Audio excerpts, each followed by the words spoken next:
The ball tank. And ladies and gentlemen, not to bore everyone, but I've been doing some pigments and just changing kind of colors on the dirt here on the track, and then I'm going to slowly work my way outwards because you want a little bit of dust on the outside of the ball on either side.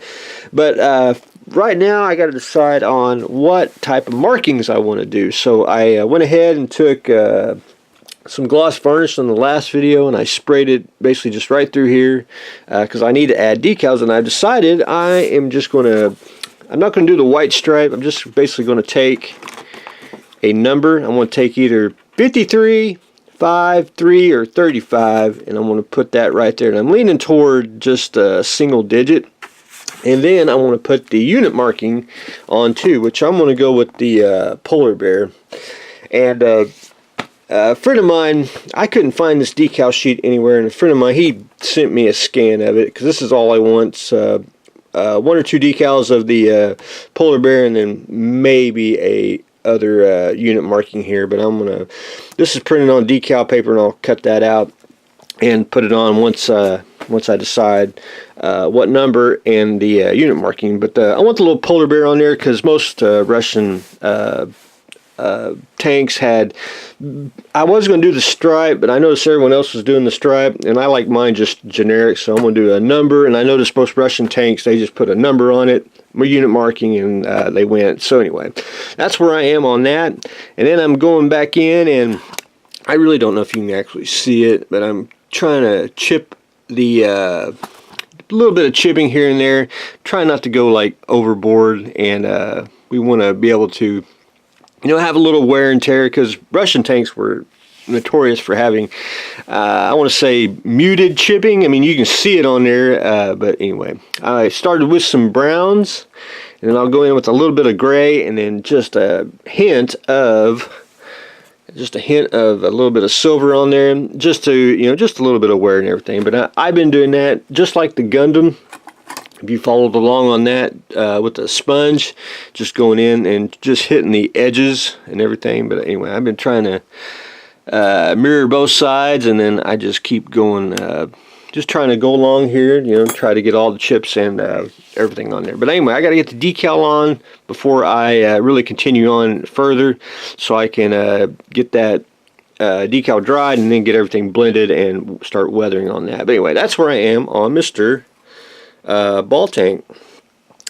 The mono wheel, I'm going to be at the boring stage on this, and for probably a week we're going to do some sanding. And I got most of the back sanded. I had to take a little body filler there and just fill in the edges here. That way I can makes it good and hard and sturdy, and then I can sand it all to shape and everything.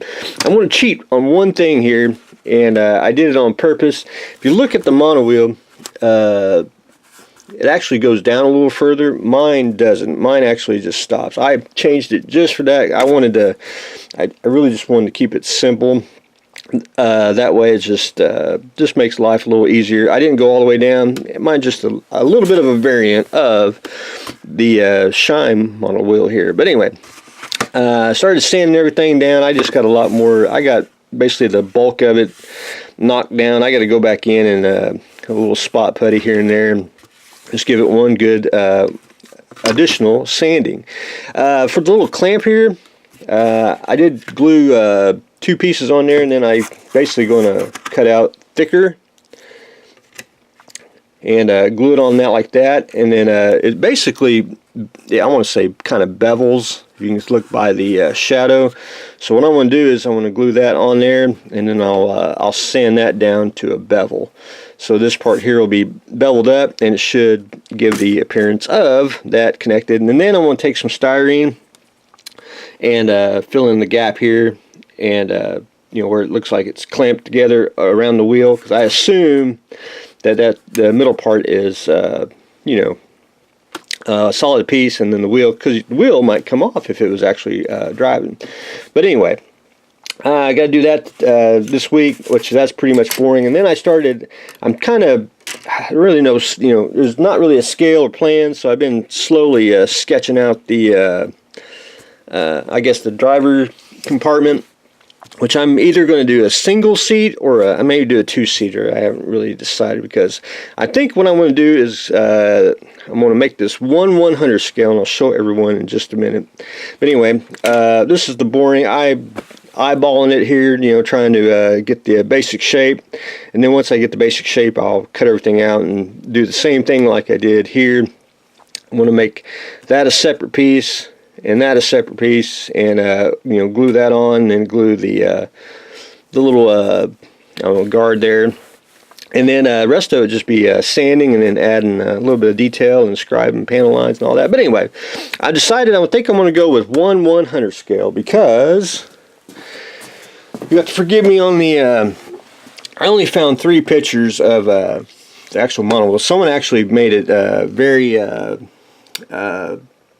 and up close. If you look at the look how tiny the people are to the mono wheel. I mean, that's just nuts and insane how big that thing is. So I'm going to go with 1/100 scale. I think you know, figure will be, you know, somewhere like that. So anyway, I think that'll work out just fine. But anyway, I want to show everyone this the scale. I may make the little bracket there to hold the wheel up.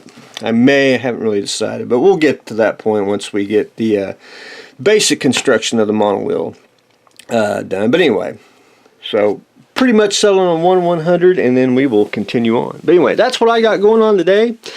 Mono wheel starting to get its basic construction. We are getting ready to put the decal on the ball tank, and that's what I got going on today. So stay tuned for the next exciting episode.